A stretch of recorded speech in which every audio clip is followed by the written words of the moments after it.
ಜ್ಯೋತಿಷ್ಯ ಶಾಸ್ತ್ರ, ವಾಸ್ತುಶಾಸ್ತ್ರ, ಭೂತಕಾಲ, ವರ್ತಮಾನ, ಭವಿಷ್ಯತ್ ಕಾಲ ಇದೆಲ್ಲದರ ಬಗ್ಗೆ ನಿಖರವಾದ ಮಾಹಿತಿಯನ್ನು ನೀಡುವ ಪಂಡಿತ ದಿನೇಶ್ ಗುರೂಜಿ ಅವರು ಇವತ್ತು ನಮ್ಮ ಕಾರ್ಯಕ್ರಮದಲ್ಲಿ ನಮ್ಮ ಜೊತೆ ಇದ್ದಾರೆ. ಅವರನ್ನ ಕಾರ್ಯಕ್ರಮಕ್ಕೆ ಸ್ವಾಗತ ಮಾಡೋಣ. ಗುರೂಜಿ ನಮಸ್ತೆ, ಕಾರ್ಯಕ್ರಮಕ್ಕೆ ಸ್ವಾಗತ. ಓಂ ಶ್ರೀ ಗುರುಭ್ಯೋ ನಮಃ. ಹರಿ ಓಂ. ಜ್ಞಾನಾನಂದಮಯಂ ದೇವಂ ನಿರ್ಮಲ ಸ್ಫಟಿಕಾಕೃತಿಂ ಆಧಾರಾಂ ಸರ್ವವಿದ್ಯಾನಾಂ ಹಯಗ್ರೀವ ಮುಪಾಸ್ಮಹೆ. ಓಂ ಗ್ರಾಂ ಗ್ರೀಂ ಗ್ರೌಂ ಸಹ ಗುರುವೇ ನಮಃ.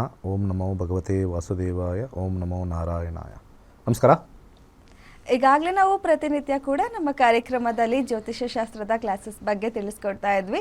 ಸೆಪ್ಟೆಂಬರ್ 24ರಿಂದ ಕ್ಲಾಸಸ್ ಶುರು ಆಗ್ತದೆ ಅಂದ್ವಿ. ನಿನ್ನೆಯಿಂದ ಕೂಡ ಹೊಸ ಬ್ಯಾಚನ ಕ್ಲಾಸಸ್ ಶುರು ಆಗಿದೆ. ಸಾಕಷ್ಟು ಜನ ತುಂಬ ಇಂಟ್ರೆಸ್ಟಿಂದ ಜ್ಯೋತಿಷ್ಯ ಶಾಸ್ತ್ರದ ಕ್ಲಾಸಸ್ಗೆ ಕಲ್ತಿದ್ದಾರೆ. ಆ್ಯಂಡ್ ಹಾಗೆ ಯಾರು ಈಗೆಲ್ಲ ಮಿಸ್ ಮಾಡ್ಕೊಂಡಿದ್ದೀರಾ, ಮುಂದಿನ ತರಗತಿ ಯಾವಾಗ ಅನ್ನೋ ನಿಮ್ಮ ಪ್ರಶ್ನೆಗೆ ಡಿಸೆಂಬರ್ 1ನೇ ತಾರೀಕಿಂದ 110ನೇ ಬ್ಯಾಚ್ ಶುರು ಆಗ್ತಾ ಇದೆ. ಸೊ ಯಾರೆಲ್ಲ ಇವಾಗ ಮಿಸ್ ಮಾಡ್ಕೊಂಡಿದ್ದೀರಾ, ಇನ್ನೇನು ಸೇರೋಣ ಅಂದ್ಕೊಂಡಿದ್ವಿ, ಅಷ್ಟೊತ್ತಲ್ಲಿ ಟೈಮ್ ಆಗೋಯ್ತು, ಈ ರೀತಿ ಎಲ್ಲ ಯಾರೆಲ್ಲ ಅಂದ್ಕೊಂಡಿದ್ದೀರಾ, ಸೊ ಮುಂದಿನ ಕ್ಲಾಸಸ್ ಇನ್ನು 2 ಮಂತಲ್ಲಿ ಡಿಸೆಂಬರ್ 1ನೇ ತಾರೀಕಿಂದ 110ನೇ ಬ್ಯಾಚಸ್ ಶುರು ಆಗ್ತಾ ಇದೆ. ಗುರೂಜಿ ಏನು ಹೇಳೋದು ಅಂದರೆ, ಇವತ್ತಿನ ದಿನ ನವರಾತ್ರಿ ದಿನ, 4ನೇ ದಿನ.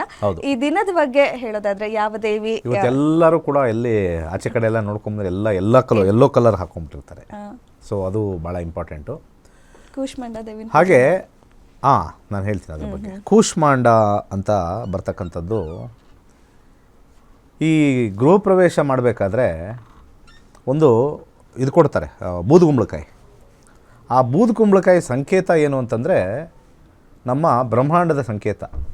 ಆ ಬೂದುಗುಂಬಳಕಾಯಿ ಸ್ವಲ್ಪ ತೊಗೊಂಬರ್ಬೇಕಾದ್ರೆ ರೌಂಡಾಗಿರೋ ತೊಗೊಂಬರಬಾರ್ದು, ಸ್ವಲ್ಪ ಉದ್ದಗಿರೋ ತೊಗೊಂಬರ್ಬೇಕು. ಅದಕ್ಕೆ ಕೆಲವರು ಹೇಳ್ತಾರೆ ಗ್ರೌಂಡ್ ಇರಬಾರ್ದು ಅಂತ. ಅಂದರೆ ಆ ಉದ್ದಕ್ಕಿರೋದು ಅಂತಂದರೆ ಅದು ಅಂಡಾಕಾರದಲ್ಲಿರುತ್ತೆ. ಕೂಷ್ಮ ಅಂತಂದರೆ ಅದು ಒಂಥರ ಮಗು ವಿಚಾರದಲ್ಲಿ ಬರುತ್ತೆ, ಅದರದ್ದು ಅಂಡ. ಸೊ ನಾವು ಗೃಹ ಪ್ರವೇಶ ಮಾಡಬೇಕಾದ್ರೆ ಸಾಕಷ್ಟು ಜನ ಈ ಕಾರ್ಯವನ್ನು ಮಿಸ್ ಮಾಡಿರ್ತಾರೆ. ಅಂದರೆ ಆಚೆ ಕಡೆ ಆ ಕೂಷ್ಮಾಂಡ ಇರ್ತಕ್ಕಂಥದ್ದು ಅದರೊಳಗಡೆ ಸ್ವಲ್ಪ ಎಲ್ಲ ಓಪನ್ ಮಾಡಿ ಸ್ವಲ್ಪ ಅರಿಶಿನ ಕುಂಕುಮ ಎಲ್ಲ ಹಾಕಿ ಸ್ವಲ್ಪ ಕಾಯಿನೆಲ್ಲ ಹಾಕಿ ಕ್ಲೋಸ್ ಮಾಡಿ ಜೋರಾಗಿ ಹೊಡಿತಾರೆ ಅಲ್ವಾ. ಅದು ಬ್ರಹ್ಮಾಂಡ ಸ್ಫೋಟ ಆಗಿರ್ತಕ್ಕಂಥದ್ದು, ಎಲ್ಲ ಕಡೆ ಶುಭವಾಗಿರ್ತಕ್ಕಂಥದ್ದು. ಆ ಕೆಂಪು ಬಂದ್ಬಿಟ್ಟು ಅಗ್ನಿಯನ್ನು ತೋರಿಸುತ್ತೆ. ಒಳಗಡೆ ಇರ್ತಕ್ಕಂಥ ಕಾಯಿನ್ಸ್ ಬಂದ್ಬಿಟ್ಟು ನಮಗಿರ್ತಕ್ಕಂಥ ಖನಿಜಗಳನ್ನು ತೋರಿಸುತ್ತೆ. ಸೊ ಇಷ್ಟೂ ಕೂಡ ನಮ್ಮ ಮನೆಗೆ ಬಂದಿದೆ ಅಂತ ಹೇಳಿ ಸಾಂಕೇತಿಕವಾಗಿ ಮಾಡ್ತಕ್ಕಂಥ ಆ ಒಂದು ಪ್ರಕ್ರಿಯೆಯನ್ನು ನಾವು ಮಾಡ್ಕೊಳ್ತೀವಿ. ಇವತ್ತು ಸಾಕಷ್ಟು ಜನ ಗೃಹ ಪ್ರವೇಶಗಳು ಮಾಡ್ತಾರೆ. ಇವತ್ತು ಈ ಒಂದು ನಿಟ್ಟಿನಲ್ಲಿ ಮಾಡ್ತಾರೆ ತುಂಬ ಜನ. ಅಂದರೆ ನವರಾತ್ರಿ 4ನೇ ದಿನ ಕೂಷ್ಮಾಂಡ ದೇವಿ ಪೂಜೆ ಮಾಡೋ ದಿನ ಗೃಹ ಪ್ರವೇಶ ಅಂತನಾ ತೊಗೊಂಡಿರ್ತಾರೆ, ಒಂದು ಡೇ ಅಂತ ತೊಗೊಂಡಿರ್ತಾರೆ. ಎಲ್ಲ ಬೇಕಾದಷ್ಟು ಡೇಟ್ ಸಿಗುತ್ತೆ, ಆದರೆ ಈ ಡೇಟ್ ನಾವು ಓಪನ್ ಮಾಡ್ತೀವಿ ಅಂತ ನಿನ್ನೆ ಮತ್ತು ಇವತ್ತು ತೊಗೊಂಡಿರ್ತಾರೆ. ಸೊ ಆ ದೇವಿಯ ವಿಚಾರ ನಾವು ತೊಗೊಳ್ಬೇಕಾದ್ರೆ ಅದು it is the birth of the universe ಅಂತ ನಾವು ತೊಗೊಳ್ತೀವಿ. It is the birth of the universe, how the universe was born in.